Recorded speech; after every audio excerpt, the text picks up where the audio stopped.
आपने कभी एक ऐसा होटल देखा हो जहां रिसेप्शन पर खड़ा इंसान मुस्कुराता तो हो लेकिन उसकी आंखों में इंसानियत नहीं, भूख दिखाई देती हो। एक ऐसी जगह जहां आपको कमरे की चाबी तो मिल जाए लेकिन ये कोई ना बताए कि उस कमरे का दरवाजा अंदर से खुलता ही नहीं। ये कहानी इतनी खतरनाक और इतनी डेंजरस है कि अगर आपने सुन ली तो आपके पैरों के नीचे से जमीन खिसक जाएगी। अगर आप कमजोर दिल वाले हैं तो ये कहानी यही छोड़ दें। आप सोचते हैं कि आप सफर की थकान मिटाने के लिए एक सेफ होटल में आए हैं, लेकिन सच ये होता है कि उस इमारत से लोग वापस नहीं निकलते, सिर्फ उनकी हड्डियां निकलती हैं। इतिहास में सीरियल किलर्स हमेशा अंधेरे जंगलों, सुनसान पहाड़ों या वीरान रास्तों में छिपते रहे। उन्हें डर होता था कि कोई उन्हें देख न ले। लेकिन अमेरिका में एक ऐसा शैतान पैदा हुआ जिसने अपने अपराध छिपाने के लिए जंगल नहीं चुना।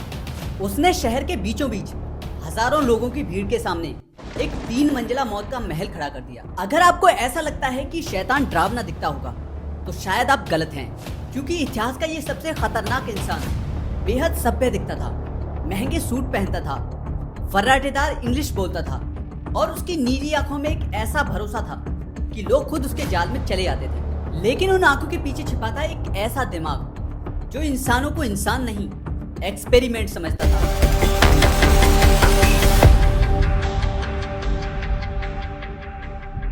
साल 1886 शिकागो तेजी से बदल रहा था। उसी समय शहर में एक नया आदमी आता है, नाम हार्वर्ड वेबस्टर मडगेट। लेकिन उसने अपनी पुरानी पहचान मिटा दी थी। अब वो खुद को डॉक्टर हेनरी हॉवर्ड होम्स कहता था। उसने एक फार्मेसी में नौकरी शुरू की।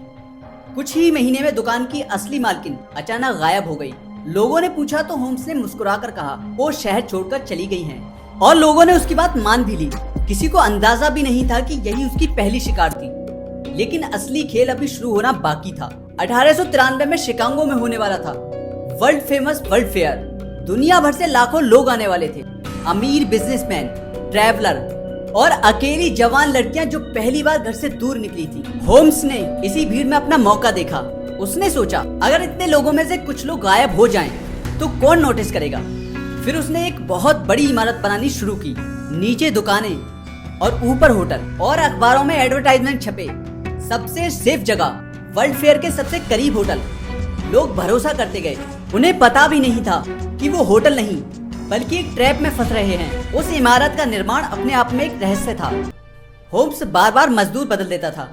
कोई भी आदमी पूरी बिल्डिंग का नक्शा नहीं जानता था। और जब बिल्डिंग तैयार हुई तो अंदर का ढांचा किसी पागल दिमाग की भूल भुलैया जैसा था। ऐसी सीढ़ियां जो कहीं नहीं जाती थी, ऐसे दरवाजे जिनके पीछे सिर्फ ईंट की दीवार थी, ऐसे गलियारे जहां इंसान दिशा भूल जाए। लेकिन सबसे खतरनाक थे वो कमरे, बिना खिड़की वाले कमरे, पूरी तरह बंद, साउंड प्रूफ। अंदर कोई कितना भी चीखे, बाहर किसी को कुछ सुनाई नहीं देता था। और फिर शुरू होता था होम्स का खेल। रात के सन्नाटे में कमरे के अंदर अचानक एक अजीब सी गैस भरने लगती थी। धीरे धीरे सांस भारी होने लगती थी, आंखें घूमने लगती। इंसान दरवाजे तक पहुंचने की कोशिश करता लेकिन बहुत देर हो चुकी होती, क्योंकि गैस का कंट्रोल सीधा होम्स के कमरे में था। वो आराम से बैठकर लोगों की आखिरी तड़प सुनता था। उसे चीखें पसंद थी। जब कमरे के अंदर से आवाजें बंद हो जाती तो उसके चेहरे पर एक अजीब सी मुस्कान आ जाती। लेकिन मौत के बाद भी डर खत्म नहीं होता था। कमरे के नीचे छिपी हुई थी गुप्त नालियां। लोगों को सीधे बेसमेंट में गिरा दिया जाता था। और वो बेसमेंट, वो किसी नर्क से कम नहीं था। एसिड से भरे टैंक, टॉर्चर टेबल, सर्जिकल औजार और इंसानी हड्डियां। होम्स सिर्फ कातिल नहीं था, वो बिजनेसमैन भी था। वो लाशों से मांस को अलग करता, कंकाल साफ करता और मेडिकल कॉलेज को बेच देता था। जहां डॉक्टर इंसानों की जान बचाना सीख रहे थे, वहीं वो अनजाने में होम्स के शिकारों की हड्डियों पर पढ़ाई कर रहे थे। होम्स शायद कभी पकड़ा नहीं जाता अगर उसकी लालच बढ़ी ना होती। उसने इंश्योरेंस फ्रॉड के लिए अपने ही साथी को मार दिया। लेकिन उसकी सबसे भयानक करतूत अभी बाकी थी। उसने 3 मासूम बच्चों को अपने साथ रखा, एलिस, नेली और छोटा हार्वर्ड। ये बच्चे इसके उसी दोस्त के थे जिसको इसने इंश्योरेंस फ्रॉड के लिए मार दिया था। वो बच्चों की माँ से झूठ बोलता था, बच्चे सेफ हैं, लेकिन सच कुछ और था। एक किराए के घर में उसने 2 बच्चियों को एक संदूक में बंद किया, फिर अंदर गैस छोड़ दी दोनों बहनें अंधेरे में एक दूसरे को पकड़कर मर गईं और छोटे हार्बर के साथ जो हुआ वो इतना खौफनाक था कि पुलिस रिपोर्ट तक पूरी दुनिया से छिपाई गई। आखिरकार एक जासूस फ्रैंक गेयर होम्स के पीछे पड़ गया। जब उसने बच्चों के अवशेष खोजे तो पूरा अमेरिका हिल गया। पुलिस जब होम्स के मर्डर कैसल में घुसी तो वो खुद रास्ता भटक गई। अंदर जो मिला वो किसी हॉरर फिल्म से ज्यादा डरावना था। खून से सने कपड़े, महिलाओं के गहने, दीवारों के पीछे छिपे कमरे और बेसमेंट में इंसानी हड्डियां। होम्स ने 27 हत्याएं कबूल की, लेकिन माना जाता है कि असली संख्या 200 से भी ज्यादा थी। 7 मई 1896 फांसी का दिन। लेकिन हैरानी की बात यह थी कि होम्स डरा हुआ नहीं था, वो मुस्कुरा रहा था। मरने से पहले उसने सिर्फ एक अजीब इच्छा जताई, मेरी कब्र बहुत गहरी बनाना और उसे सीमेंट से बंद कर देना। शायद उसे इस बात का डर था कि दुनिया उसकी लाश के साथ वही करेगी जो वो दूसरों के साथ करता था। मरने से पहले उसने कहा था, मैं अपने अंदर शैतान लेकर पैदा हुआ था, और शायद यही बात उसे इतिहास का सबसे डरावना इंसान बनाती है। उसकी मौत के बाद भी ये सिलसिला खत्म नहीं हुआ। जिस जज ने उसे फांसी की सजा सुनाई थी वो बीमार होकर मर गया।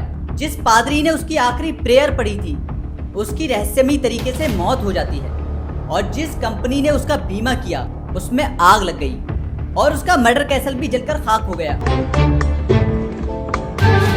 आज जहां कभी उसका मर्डर कैसल हुआ करता था वहां एक पोस्ट ऑफिस खड़ा है।